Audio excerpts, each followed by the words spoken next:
The Australian Open. It's where the tennis world has gathered to start the Grand Slam year for over 100 years, and there's nothing else like it. 2022, our women's singles champion, Ash Barty. Join me, James Bracey, as I find out what makes the Australian Open so iconic from the players that have made it. Todd Woodbridge, Jim Courier, Jelena Dokic, Dylan Alcott, Pat Rafter and Isla Tomljanovic.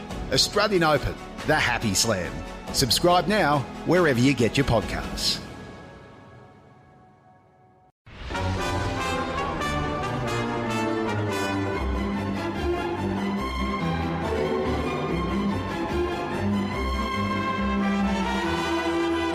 Back to Sunday Night with Susie Elelman, right across Australia. If you knew Susie like I know Susie, oh, what a girl. There's none so classy as this fair lassie. Oh, what a girl. Lovely to have your company as we enter into the second hour of Sunday nights here on 2GB, 4BC and stations around the country. 131873 is our open line number. You are most welcome to join in our conversation. As we reflect on the year that was, the 16th of September stands out as a tragic day, not just for 22-year-old Iranian woman Mahsa Amini, who was arrested, beaten and killed by the morality police, but for every woman living in any gender apartheid regime. The police chief of Tehran stated that the grounds for Amini's arrest were her wearing her headscarf inappropriately and for wearing tight pants. Hardly reasons for her to lose her life. News of her torture and murder ricocheted around the globe, which led to international condemnation by world leaders, including Australia. Protesters marched in their thousands throughout cities the world over. While the story is no longer making front page headlines, it is really important to keep the issue in the spotlight. Sara Rafiee is an Iranian-born Australian lawyer who was 15 when her dad, a skilled migrant as an engineer, brought the family to Australia. Sara has been devoting much of her spare time raising awareness and petitioning our government to do more. I'm pleased to welcome Sara Rafiee live to the studio tonight to tell us more. Welcome. Thank you, Susie. Appreciate it. Oh, we appreciate you coming in. The compulsory wearing of hijab is not the only restriction placed on Iranian women, is it? That's right, Susie. Before we start, I would like to acknowledge that I'm appearing here tonight in my own personal capacity and not in any official or professional capacity.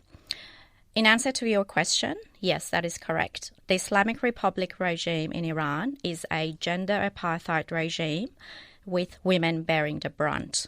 In fact, this was the very catalyst for the current protests. The rallying cause is summarized in 3 words: woman, life, freedom. Prior to the 1979 revolution, Iran was a socially, although perhaps not politically, a liberal country. Women were free to appear in public as they wished, with or without the hijab. Mm-hmm. It makes me very sad to see my family photos from before the revolution, in which women were free to appear in public as they wished, and veiled and unveiled women coexisted together quite happily. Of course, the mandatory hijab is not the only form of oppression. No, there's so many others, isn't there? For instance, divorce. That's right. So since its inception in 1979, the Islamic Republic has routinely and systematically discriminated against women and girls, with its legal system treating the lives, rights and entitlements of females as worth half of that of their male counterparts. Wow. So is that in connection to their inheritance, for instance? Correct. So women are treated as second-class citizens, and the discriminatory gender laws are prevalent in all areas of a woman's life. Amongst other things, there is discrimination in divorce and custody rights, work and travel, inheritance, as you quite rightly pointed out, they're only entitled to half of that of their male counterparts. Mm-hmm. They're prohibited from singing and dancing in public, entering into football stadiums. And it's quite sad that in 2019, an Iranian female set herself on fire as a sign of protest after being handed prison sentence for trying to enter a soccer stadium, and unfortunately she passed away. Unbelievable. They can't be judges. Women can't be judges, can they? That's right. And you can't even ride a bike. That's right. That's right. Simple things such as riding a bicycle, they are prohibited from. And the regime has even invoked gender apartheid on buses, when men sit at the front and women sit at the back. And there's also segregation at beaches where women and men have to swim separately, and they're not allowed to swim together in swimming pools. Wow. Now, Sara, this has been going on, obviously, for a long, long time. So why do you think that Mahsa Amini's death has captivated the world so much, whereas other women have been subjected to similar treatment? I think the best way to describe the Islamic Republic regime is that it is a clerical fascist state. Mahsa Amini's death is a tragedy that touches many, both in Iran and outside Iran, because it plays on our communal fear that control and power, when exercised without accountability, is brutal and ruthless, and it hurts the most vulnerable. Although the people of Iran, especially women, have been fighting against oppression and injustice for many years, Mahsa Amini's death quickly refueled the people's demand for recognition of their basic human rights. The protests quickly morphed into demanding an end to the dictatorship and the repressive regime in its entirety. People on the streets are now calling for the fall of the regime in its entirety. And Mahsa's death has actually sparked a revolution. So the Iranians are fighting for many forms of discrimination, including systematic discrimination of women, different nationalities, minority religious groups, censorship of speech, publication and assembly. And what they're asking for is secularism and separation of state from religion. Yeah. And for their basic rights to be recognised. So why, though, has it come to the fore now? Obviously, I know Iranian families that have been, that had to leave and have come to Australia because this has been going on for so long. But why do you think that her death has seemed to captivate the world so much? I think it is the fact that it was, the fact that she appeared. It was her death that sparked this, and essentially it was the camel that broke. It was the straw that broke the camel's back. That's right. So, as I mentioned, people in Iran have been fighting for the rights for 43 years, and what they're fighting for now is all sorts of. There's all sorts of reasons. Obviously, it is discrimination of women, but it's also discrimination of different nationalities, minority groups, freedom of speech, freedom of thought, freedom of expression, and it was the catalyst for that. Prior to that, there have been other protests and unrest, but specifically Mahsa Amini's death, it's something that, it really fueled and ignited the people's demand for recognition of their very, very basic rights. And it has now sparked into a revolution, and that's why people are asking for the fall of the regime. Well, let's talk about the protests. Yes. Because many women have cut their hair, many people have burnt themselves to death. Many people have been killed, arrested. What have these protests achieved? Yeah, so the protests have made it very clear that the regime has no legitimacy in the eyes of its people. The protests show that how brave Iranian people are standing against one of the biggest, if not the biggest, brutal regimes of modern history. Of course, for people of Iran, the path ahead is long and hard. However, Iran is a country that is rich in history and culture and love for fellow human beings. It is a country that established unprecedented principles of human rights in the 6th century BC. Not denying any of that. Yes. But what do you think these protests have achieved? I think the biggest achievement is that they made it crystal clear to the world that the regime has no legitimacy in the eyes of its people. Right. And we can see the protests happening all around Iran. It's not just, it's not just a certain class of people. It's not just a certain socioeconomic class. It's throughout the entirety of Iran. And we're even seeing people coming out in small cities that a lot of people may not even know their name, because these are not just your capital cities. People are coming out in majority of cities, small or large, and what the biggest achievement is that they're showing that this regime has no legitimacy in the eye of its people. We are going to need to take a break, but I want to talk to you about how what Australia has done so far and what we can do moving forward as well. So we'll take a break, back with lots more right after this. Yes, sitting in the chair for the Reverend Bill Cruz for the next 4 Sundays. 131873 is the open line number. If you'd like to be a part of the discussion that I'm having with Sara Rafiee. Sara, if you've just joined us, is an Iranian-born Australian lawyer, and we've been talking about the tragic death of Mahsa Amini, who was beaten and arrested, beaten and killed by the morality police in Iran. And we're trying to get to the bottom of how we as Australians can help to bring down this regime. That would be fabulous, wouldn't it? Absolutely. But I guess what's running through my mind is, if the men and women of Iran can't overturn these draconian laws, then what hope do nations like Australia have? Yeah, so it's important to point out that the support of countries like Australia is very, very important. In terms of the steps taken by the Australian government, so far we have seen messages of condemnation and solidarity. So this is from the Prime Minister and also from our Foreign Minister. Foreign Minister, Penny that's Wong. right. Yeah. So from Penny Wong, as early as 27 September, Penny Wong issued a statement of condemnation. And was that in conjunction with New Zealand and Canada? Is that the one? No, that happened a bit later on. Okay. So there was a statement that was issued in conjunction with Canada and New Zealand that happened after the Islamic Republic regime started execution of those protesters, which unfortunately happened a few weeks ago. So in response to that, Minister Wong, in conjunction with New Zealand and Canada, issued a joint statement of solidarity and condemnation. So these statements are very important, but we can go further than that. In addition to that, Australian government also supported the establishment of a UN Human Rights Council to set up a fact-finding mission to investigate Iran's or the Islamic Republic's shameful response to the protests.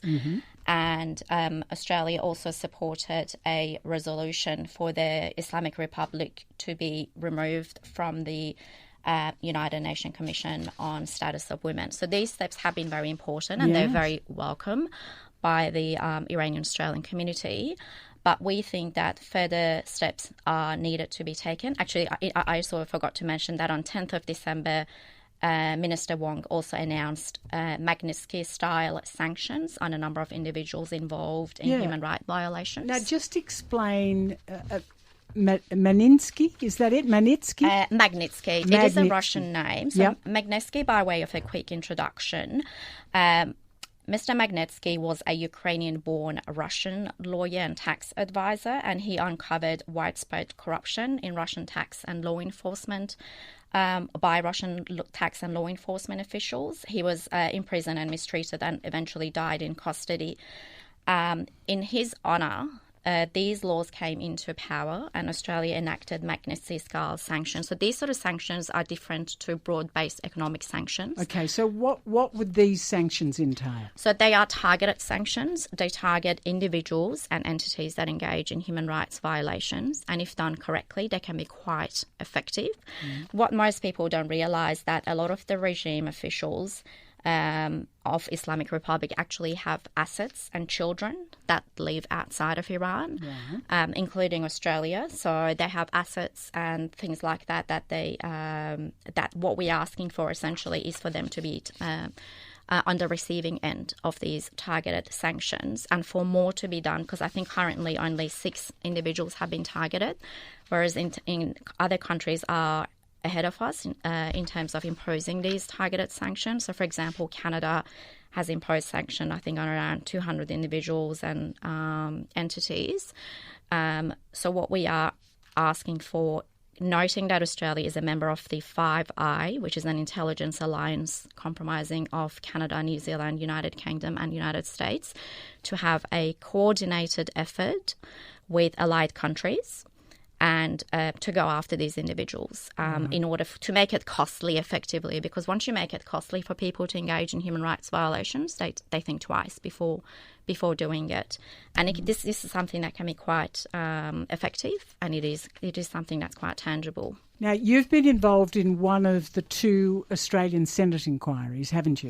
That's right. So currently the Australian Foreign Affairs, Defence and Trade Reference Committee is holding a Senate inquiry into human rights violations in Iran. There have been 2 public hearings so far.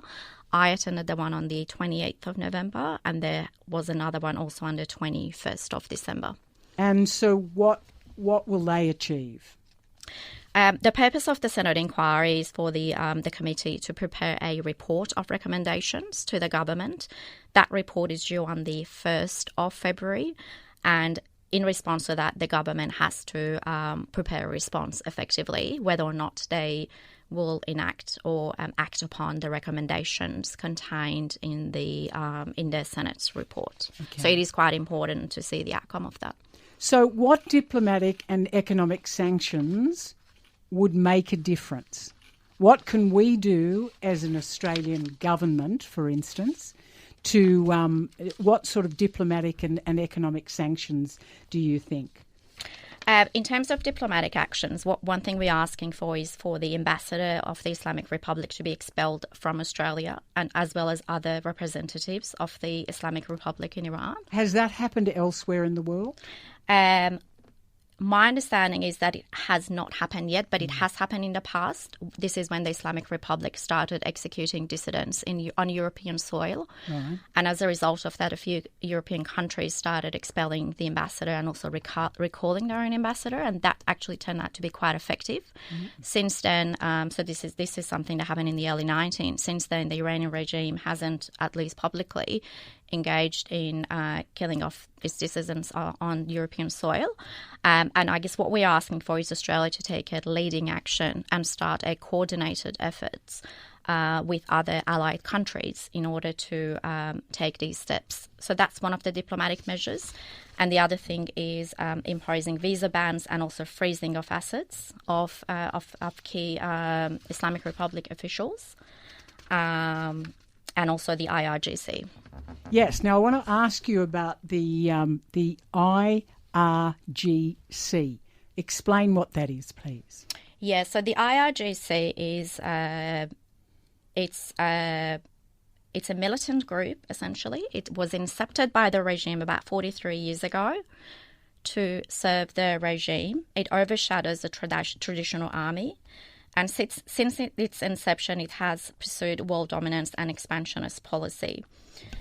What it has done, it operates multi-billion-dollar business empires, reaching almost all of the economic sectors in Iran. It regularly engages in acts of terrorism, including hostage-taking and asking for ransom and prison swap at a global level. So it's a mafia-like militant shadow force, absolutely, isn't it? Absolutely. It is a mafia-like shadow force. So who funds it?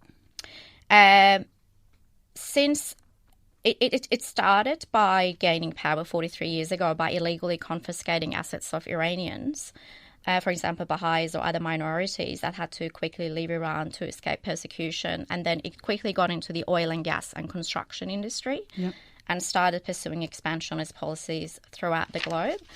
And it has been engaging in acts of terrorism, not only in the Middle East, but also globally, from Argentina to Thailand and Europe. Has anyone recognised it as a terrorist group? Yeah, so America was the first country to recognise it as a terrorist group. And one thing we're asking is for IRGC to be listed as a terrorist organisation, because they have even engaged in cyber attack on Australian businesses and government platforms. And this is something that was confirmed by our very own security agencies in September, so a few months ago, on 26th of September. Right. So this militant force is working in the background.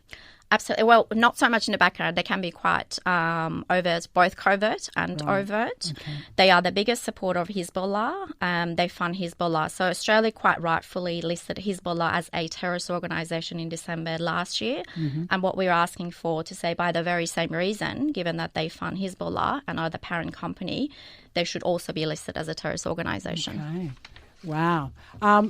If you've just joined us, here with me in the studio is Sara Rafiee. She's an Iranian-born Australian lawyer. We've got a couple of calls on the board that we're going to go to, but we will take a short break first.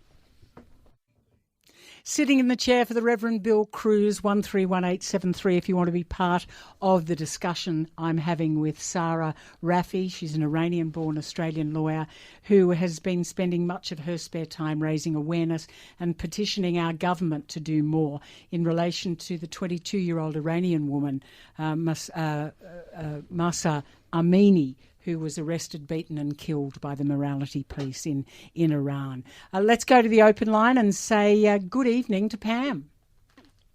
And to you, and thank you both for this most important interview. I'd like to just quickly pose a few questions. Now, I understand even if a reasonable head of state is elected, they're fairly ineffective against this supreme leader and the regime. And so what's your question, Pam? Well, is there such a force among extreme religious populists to maintain that regime?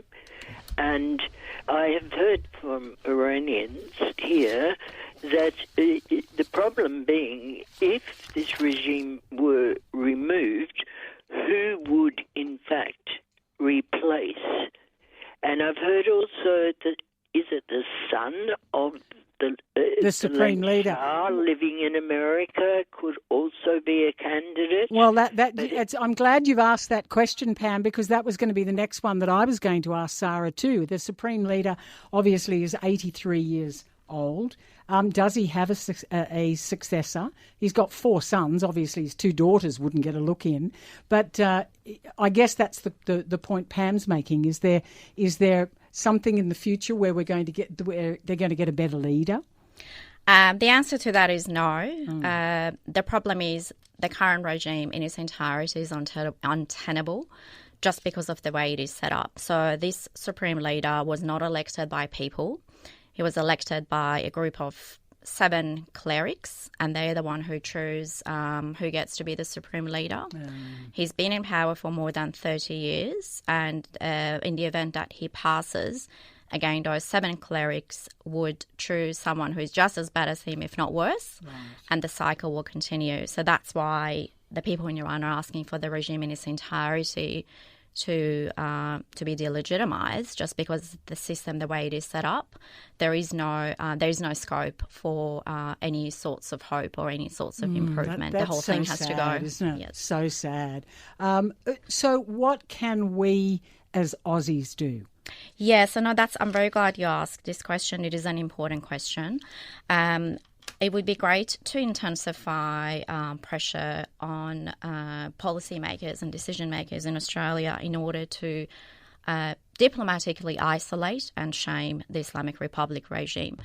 Just like what happened in South Africa, we need to diplomatically isolate and shame the regime. And the way to do this is by things that we have recommended in terms of expelling the Islamic Republic ambassador, imposing sanctions on individuals, freezing off the assets, visa bans, and essentially kicking the Islamic Republic regime out of any international committee or forum, and that would assist in terms of delegitimizing them. But that's not something that individual Australians can do, though, is it? It's something the Australian government can do, Yes. and it's something that individual Australians can, by way of writing to the politicians, put So what you're support. saying is we should lobby our politicians to do something about this. Correct. So how do you go about doing that? So we have a web page, and on our web page, it's a very sort of action-based website. We have template letters and emails that good. individuals can look. And what's your can look website?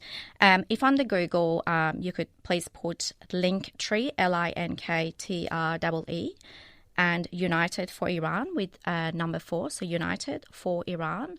It will take you to a page that is action-based, and it has a number of templates that people can use in terms of writing to politicians. And apart from that, it's a matter of amplifying the voice of Iranians, so through social media, sharing posts, talking about it, and doing everything we can in Australia in order to amplify the voice of Iranians and to keep talking about it. And that's why I appreciate coming on this program and speaking to your listeners, because this is another way where we can raise awareness and amplify the voice of Iranians. Yeah, that's great. Pam, did you have another question that you wanted to ask Sara? Hold on, we'll put it back. That's all right. Are Sorry you about that. speaking to me? Yes, Pam. Did Yes. that answer your Oh, question? Yes, well, the thing was, I wasn't saying who would take the place of this the religious supreme leader. If that order was to be removed, turned into a secular state, I've heard that perhaps there is no one in the wings that the Iranians can particularly turn to, and I had heard the son of the late Shah was a possibility, but they are unsure who in the country could lead a secular state. Right. Sara? Yes, no, that's actually a very good question and very timely. So today we had some good news that a coalition of oppositions has actually formed internationally. It hasn't been what they did was they started a tweet, and that tweet is identical across 7 different individuals, and these 7 individuals are sort of advocates of the cause. One of them is actually the person you're referring to. He's the Shah's son, but he's not the only one. And what they formed, it's essentially a coalition of opposition force. He's one of them. There are 7 others, including Nazanin Bonyadi. She's a Hollywood actress, but she has turned into an activist, and she has been quite effective in terms of lobbying European leaders as well as American leaders. And there are 6 other individuals as well. So that's quite comforting to know that hopefully once the regime falls, which is hopefully sooner rather than later, that there is a coalition that is working towards establishing that sort of transitionary government until people, obviously ultimately it's people's will in terms of who they decide to run the country, and that can only be done once this regime falls and there's free elections held, and then people decide what sort of government they want and what sort of politicians they want to run the country, and that's a matter for them. Wow. It's incredible to think that we are so lucky in this country to have freedom of speech. I know that you were saying to me outside of being on air that when you first came to Australia and started chatting about the government and what have you, and people were starting to debate, and you were starting to get very worried because you thought that you were going to get in trouble if you spoke up. That's right. My very first experience. So when I came to Australia, I was 15 years old. And my first encounter with the sweet taste of free speech was when I was in my geography class, and a heated debate started between the teacher and the students. And they started criticising one of government's policy, and my heart started beating super fast because I thought, oh my God, someone's going to dob us in, we're going to get in trouble, we're going to have police coming in and arresting us, and we're going to get in trouble, because this is how it was in Iran. Yes. You could not criticise the government without facing serious consequence, even at school, because at school, like I said, it's a clerical fascist state, so even in school they would assign spies, like little kids would be a spy, and they would go and dob you in to the principal. So you were never free to express how you felt or express a criticism of the government. And for me, that was just... And then my heart started beating and I thought, oh, my God, there's no police coming in. No one is arresting us. This is actually free speech. And for me, this was the pivotal moment that I just thought, wow, this is what living in a sort of secular democratic country is like, having a free speech and not worrying about getting arrested for criticising the government. I want to thank you because you could have come to Australia. You could have had a life where you didn't have to worry about your homeland, but you haven't.